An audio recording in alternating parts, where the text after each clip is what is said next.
గొడవ జరిగితే కొండంత కోపమా నన్నొదిలి నువ్వు ఉండగలవ నిజం చెప్పవమ్మా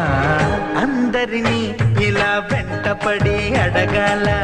సరదాగా నువ్వే ఎదురైతే సరిపోదా నిద్రపోతున్న రాత్రి నడిగా గూటికి చేరిన గువ్వల నడిగా చల్లగాలి నడిగా ఆ చందమామ నడిగా ప్రియురాలి జాడ చెప్పరేమని అందరినీ ఇలా వెంటపడి అడగాల సరదాగా నువ్వే ఎదురైతే సరిపోదా